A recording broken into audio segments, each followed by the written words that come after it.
Hey, good morning, friends. Hey, I'm going to try something new, and so you're going to have to bear with me. I thought that some of you might want to be reading these independently, and so if that's the case, you can mute me, and I'm going to try to put the page so that you're able to read it. Not sure how this is going to work, but we're going to try it out. So here we go. We are going to be reading Everyday Inventions by Christine Forrest. Okay, this is a third grade vocabulary reader, so no quiz. Here we go. I'm not sure how this is going to work, but we're going to try it. Introduction. Imagine this scene. The telephone rings. You answer it. The call is for your mom, but she's out. You grab a pencil from the plastic pencil holder. You write the message on a piece of paper. After you leave the note on the desk, you zip up your jacket and head out the door. Caption. The telephone is one of the most popular inventions ever made. Caption. Inventions are all around us. Maybe that scene once happened to you. Did you stop to think about all the gadgets you used? The telephone? The zipper? Those things are inventions. We use many inventions every day. Let's find out about some. Their stories may surprise you. Often, it took someone many tries before they came up with the inventions we use today. Subheading. Plastic.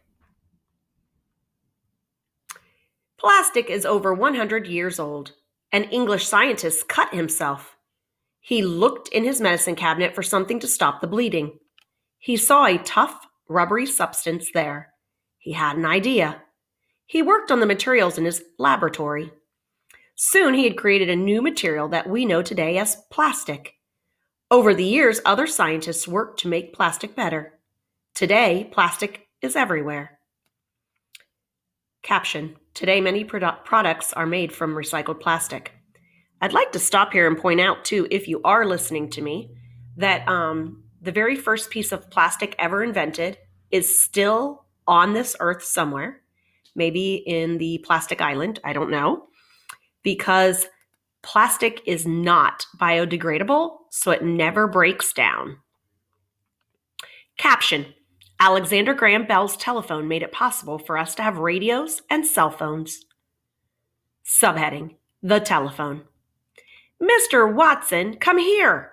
I want to see you. Those simple words changed history. How? Those were the first words spoken on the telephone. Alexander Graham Bell spoke them in 1876. Bell found a way to send the sound of a voice over wires. The sounds turned into electric signals.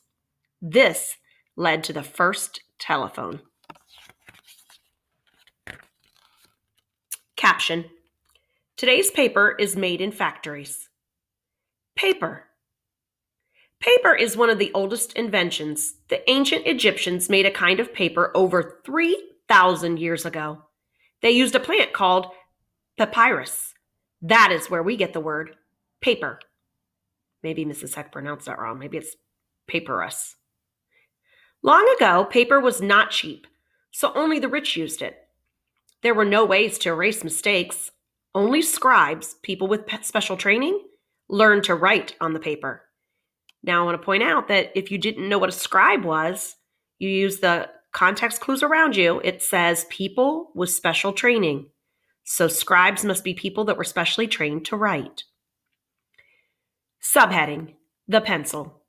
Pencils are a very old invention. Long ago, people found a rock that made dark marks on paper. The rock was graphite. But there was a problem writing with these rocks. Graphite breaks very easily. So what was the answer? About 400 years ago, a clever person in Germany thought of putting the graphite into wooden tubes.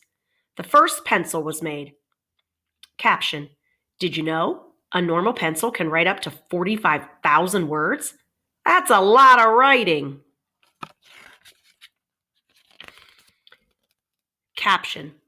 The rubber used to make erasers and other things comes from the rubber tree. Subheading. The eraser. The eraser was not invented at the same time as the first pencil. People used to erase pencil marks with pieces of bread. What a mess! Then an explorer found people in South America using rubber. He brought it back to Europe. The rubber could erase pencil marks. These first erasers were called rubber because they rubbed out pencil marks. Subheading: The zipper. There are many stories about how inventors created the zipper. One is about an inventor who had a friend with a bad back. The friend could not tie his shoes. The inventor used his genius and, after many experiments, made a sliding fastener. It could open and close the man's shoes. It led to our modern zipper. Today, zippers are on many items, from coats to luggage to backpacks. Caption: The word zipper comes from the sound that the fastener makes.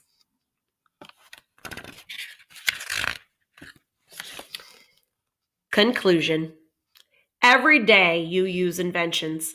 Some inventions have occasional uses, and others are used every day. Inventions make life better for all of us. Do you have an idea for something new? Stick with it. Maybe someday you will invent an exciting and useful new thing too. Caption: Maybe you will be the next great inventor. Oh, I would also like to point out that if you do come up with an invention, don't forget to contact Shark Tank so that you can really make something of it. All right, grab your paper and get to work.